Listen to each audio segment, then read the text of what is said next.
Turn back to Uvalde now. The town mourning overnight and will continue to do so for years after what is now the deadliest school shooting in Texas history. 19 children and 2 teachers killed. This is just days before summer vacation. Now, Uvalde is a very small rural town about 80 miles west of San Antonio, so you know everybody knows one another. Adriana De Alba joining us live this morning. Adriana, so many families are actually still waiting for answers. I don't know that people realize that this morning. Yeah, and pretty soon we're probably going to start seeing people show up here, Kara. We're at the Civic Center, and this is where people were waiting hours yesterday, waiting for answers and hoping that they would be reunited with their kids. But we know that today the school community is bringing in grief counselors to try to help students, staff, teachers, those affected by this tragedy that happened just days before the end of the school year. And we know that as families wait for answers, officials are collecting DNA samples from parents to help them identify those who did not survive. Just confused and worried. I'm trying to find out where my baby's at. I'm gonna wait all I can, you know.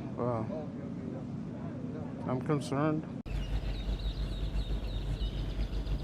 Hard to imagine what they're feeling, but it all started at around 11:30 yesterday morning when police say the suspect, an 18-year-old student at Uvalde High School, entered the school wearing body armor and carrying at least one AR-15 style rifle.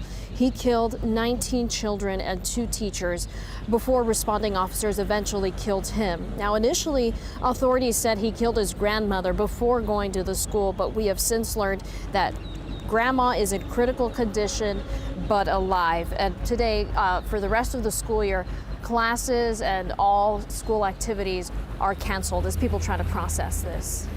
Okay, Adriana, we talked about it just quickly earlier. You mentioned many of these families have been waiting to find out if their loved ones were killed. So what have we learned about the victims so far as the unimaginable still not knowing today, having confirmation?